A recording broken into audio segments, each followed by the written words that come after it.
Hi, it's Michael Gennaro, Vice President of Marketing of TMC, speaking today with TMC President Rich Tirani about building online communities. Hi, Rich. How are you? Welcome back. Rich, today's topic is the evolution of advertising, and sounds like quite a broad topic, but it's so relevant to the way individuals consume information and consume news based on the digital and electronic age. That I'm certain as you and I begin to talk about this subject, there are going to be a lot of light bulbs going off in the minds of our readers relating what you and I are saying to the way they actually consume information in their own lives. So if you could start us off a little overview as we talk about the way advertising has moved in the digital age from what you and I will term untargeted media into what we see today. Give me some examples of how you know that's happening. Well, it's interesting that technology has really altered the landscape of marketing over the last 15 years so dramatically that it's difficult to believe that it's been just 15 years and just marketing has totally been turned on its ear. Examples. TiVo, DVR technology, has allowed people to take ads that they don't want to see and stream past them. And studies have shown it's not necessarily advertising that people don't want, it's contextually irrelevant advertising that they don't want. So you're watching a TV program on, let's say it's a documentary or a drama, and seeing an ad out of left field for something that has nothing to do with the frame of mind that you're in, it's almost mind-jarring that you've got to step back and absorb a total shift in what you're watching because the advertiser just happened to decide to advertise on that program. Or you will absolutely totally tune it out. You won't even realize that that ad is running. Well, it'll upset you to some degree too. It might even actually have a negative effect on you in some cases, especially if you're not the right target for that audience or for that ad. For example, if you're renting an apartment and it's an ad for aluminum siding or gutters or landscaping, you're not necessarily going to be thrilled with that ad. It just has nothing to do with you, and it never will. So and you can't forward it. You can't forward it to your landlord if you're watching it on TV. No, you can't. Well, on TV, at the moment, you cannot do that. That's correct. That's correct. And so other examples of just how people are running and sprinting away from contextually irrelevant ads is the growth of satellite radio, Pandora, other types of radio stations, just the growth of the iPod, just allowing you to listen to the music you want without having to deal with just unrelated commercial after commercial after commercial. They just have nothing to do with your frame of mind when you're doing whatever it is that you're doing. So, taking the flip view of this, is it then also your contention that ads properly targeted from a contextual standpoint are that much more effective, or are they just better than the alternative? Well, anyone who reads a magazine on anything, or any kind of vertical magazine or any kind of magazine with any sort of focus, whether it's a Martha Stewart magazine or an Oprah magazine or a fishing magazine or a car magazine or Architectural Digest, the ads in those publications are extremely focused and targeted to the context of the editorial. You are in the frame of mind of fishing when you're reading your fishing magazine, and you're in the frame of mind of looking and reading reviews of cars when you're reading your Car and Driver or Road and Track or Automobile magazine. You're in their frame of mind. So when you flip the page and you see the ad for the new Altima, or you see the ad for the new Porsche or the new Mercedes or the new green car from Ford or Toyota, you are in that frame of mind. And we've had studies that we've done of our own Internet Telephony magazine readers that show 70 to 80% of the people that read the magazines are going to the websites of the advertisers in the magazine. It's contextually relevant advertising. It is totally different than the type of advertising that we grew up on, which is newspaper and television advertising. Now, I should say that, if you're watching a motor show of car reviews, or some kind of auto show of car reviews, and within those car reviews are ads for cars, of course that's a logical place for that sort of advertisement to live. And you know what? You're going to have less of a likelihood that the buyer is going to, or the viewer is going to switch channels when they're watching an ad that's contextually related to the content that they're viewing. And I can take some of your statistics one step forward. Not only do our readers tell us that they browse websites, the preponderance of data also tells us that they actually use the ads in the magazines as part of their research. Sure. They literally pick up the magazine, Sure. open it to look at the ads specifically, sure, if they're in the frame of mind of, or in the research mode of buying. So it's actually not that the ads happen to be in the right place. When they're in the right place, buyers and readers actually seek them out. Well, they need that. I mean, they need, okay, so the internet has allowed us to find massive amounts of related content quickly.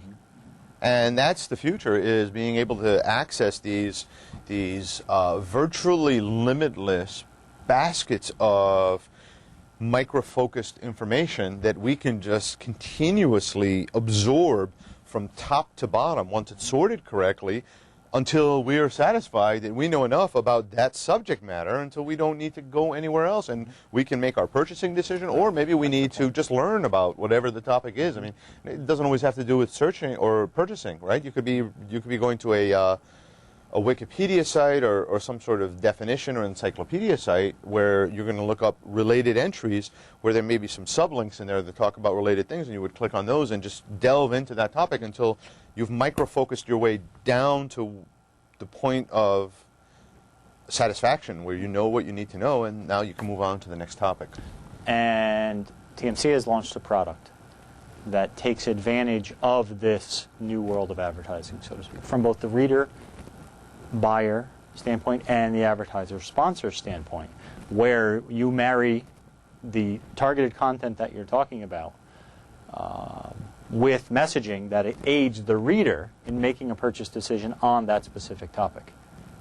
Yeah, I think that we've got the killer product that we've spent a decade refining the product and the technology and the reporting to go with a community product, which is a news-generated community, allowing TMC to rapidly build communities of interest based on a single keyword or numerous keywords that allow a reader to, in a very quick fashion, come to a page and learn about all the things that are happening in that space, while seeing the message of the sponsor who is allowing us, the media company, TMC, the media company, to provide that information, that objective, in-depth, rich information for the person who is looking to learn about whatever the subject matter is. And it could be anything. It could be video, it could be fax, it could be IP communications, it could be computers, it could be servers, firewalls, virtualization services, outsourcing, hosted communications, hosted contact center information, call center information. But the concept is just that. It can be applied to any space, whether it would be fishing, where in a fishing industry you could take the same idea and you would allow the buyer to look at all the resources in fly fishing and all the resources in saltwater fishing, bass fishing, maybe all the boats for bass fishing. So even bass fishing boats could be a targeted community of information where all information on bass fishing boats, every new innovation in the world of bass fishing boats can be on that site, allowing the buyer who's in the frame of mind to learn about that information, to be extremely comfortable with learning from a sponsor what information they have to provide about their products and services in this specific targeted area that they are interested in buying something in. Here's what's so interesting to me as I think about this as a marketer. You are enabling companies, you're providing them the opportunity to surround news, not necessarily about their company, but simply about their market. To use a simpler example, cars. You're allowing a car dealer to instantly associate their brand with news across the gamut of auto industry product announcements, news announcements, etc. So anytime a new car buyer, somebody researching a car purchase, comes to this micro community, whether they're reading a story about that sponsor's company or not, the sponsor is associated with that information immediately. Extremely powerful, based on what you said earlier, where readers are relying on these ads, contextually targeted ads, Sure. As a source of, they're validated by the site that they appear on, These provide links back to that company's own site. So you're essentially allowing that car dealer to own the gamut of news and information presented to that car buying researcher. Absolutely. It's incredibly powerful. And it's an extremely important point that marketers may not realize, that by owning the messaging on a competitor's news, you have the ability to almost always have a dialogue with buyers before they buy your competitor's products. That's interesting. You were given the opportunity. I mean, if you have a product, if you find a media company to work with that can provide you with a community like this, and if that media company ranks very high, and if the media company has tremendous amount of traffic coming to their communities, you have put yourself in a position where you are coming between the relationship where a company has and its customers. It's called disintermediation. And you've actually lodged yourself right in between. And now your message is there for all the news in that space, regardless of who the competition is. It is probably the most powerful concept in marketing that the people that don't have communities and channels with us at TMC don't understand. And you never have to worry. Sorry for interrupting. No problem. You never have to worry that your ad will be deemed irrelevant based on the content that that person is reading. Exactly. So you have 100% relevancy, but moreover, you have the ability. I mean, just imagine if every time somebody made a decision to buy something in an industry, if you, as a competitor in the space, had the ability to get your message in front of them before they made a buying decision. I mean, it's just something that up until today with the internet, you could not ever achieve this, because now there's so many people researching online. The question just is, how do you get in front of the right audience? Well, you pick a subject matter, you build a community, you find a media partner who writes hundreds of articles a week and has syndication agreements to get tens of thousands of articles a month, and who has technology that gets the right technology or gets the right article to the right place. And once you find that partner, you are able to do things that are unbelievable. 10 years ago, you couldn't fathom getting in between relationships the way you can today. Your only hope was through these trade magazines like we've talked about. Sure. Where you would achieve the relevancy there, but you did not have as much control over that content. And there's a timing issue. Think about the timing issue, because what would happen in the world of advertising in the past, and I grew up in magazine advertising, I know it inside and out. Companies traditionally, whether they liked it or not, their budgeting season allowed them to put in X number of ads and skip months, and they didn't advertise every single month. They would advertise for 6 months and then stop, advertise for 4 months, 3 months, 9 months, whatever it is.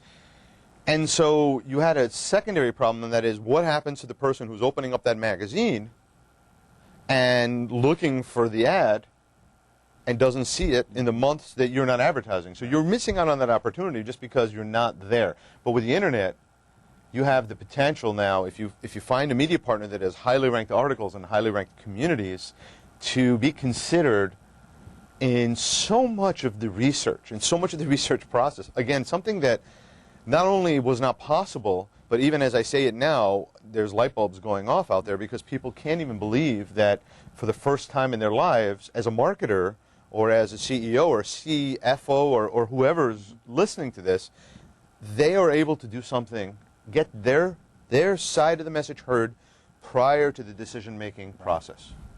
Prior to someone making a decision, not necessarily with their company. Getting in front of that client who may have become predisposed to purchase from someone else. Sure. How often would you get another chance at that customer that may have gotten away? So you're going to buy a product from company X, and we'll use the auto industry as an example. You're going to buy a product from Cadillac, and you have Cadillac alerts because you want to know everything that's going on with Cadillac, because your lease is coming up in a couple months, and you just want to know everything. And once every couple days, you get an alert that's of interest. You click on it, and it's surrounded by Lexus messaging, and you keep seeing the Lexus messaging, and it's while you're being educated throughout that whole educational process. And Lexus, if you were to use TMC as the example, we're not currently serving the auto market, but in the technology market, Lexus would have the control of the look and feel of that page. We would control the content, they would control the look and feel, and together we would brand a product or develop and deliver a product to the user who needs that information. Right. And prior to this product, and I don't know of any other product that achieves this level of success for advertisers and also has over 100 sponsored companies that work with them every single month. Prior to this product, you couldn't achieve this. No, absolutely. It just wasn't possible. How many clients nowadays, connecting this straight back to TMC, you must have clients that are taking advantage of this in large numbers. How do you track the results for those clients? How have they used this evolution of advertising to their advantage using TMC? Well, some companies have just totally cut back on their outsourced staff that they've used. They've reduced the number of people internally, externally, and they've begun to rely on the TMC team of designers, of writers, of programmers, of SEO experts, of back-end reporting people. They've outsourced more and more of their internal work to us to help drive traffic to their site without them having to worry about where they get their traffic from, which allows them to focus on their own business. Everyone needs to be an expert on SEO. That's what the old days of what we thought. In the old days, you also needed to be an expert on CRM. But nowadays, you can go to Salesforce.com or a number of other hosted providers and let them deal with it. And you know what? It's infinitely easier to let someone else deal with your CRM software than to build all your CRM software from scratch. Now, having been in the contact center market for a number of years, I know that in the 90s and the late 80s, people built their own CRM systems all the time. Now it's beyond ridiculous. You need to find a marketing partner that has the team of all those people that I mentioned and spend less on your own resources to get that accomplished and focus on your core business, whether you make routers, you make cars, you make fly fishing equipment. Focus on getting the leads into your company and getting them closed as sales. Those are the kinds of things. People should spend more time focusing on testing different types of creatives, different types of wording, different types of things like that the Internet's very good at doing, and less time on becoming SEO experts, because the way this market's evolving, and it evolves every day, you need to know something about search engine optimization on a daily basis. I can't see how marketers can do their job. How can companies focus on what they need to do if they need to search engine optimize all of their pages all the time, and the rules are changing constantly, and they are changing constantly. Leave it to a company that does this really, really well. Monitor their progress, but focus on selling product, focus on your own core competency and your own customers. Rich, thank you for helping our listeners and viewers understand how they can take advantage of the evolution of advertising using TMCnet, and thanks for watching. Thank you.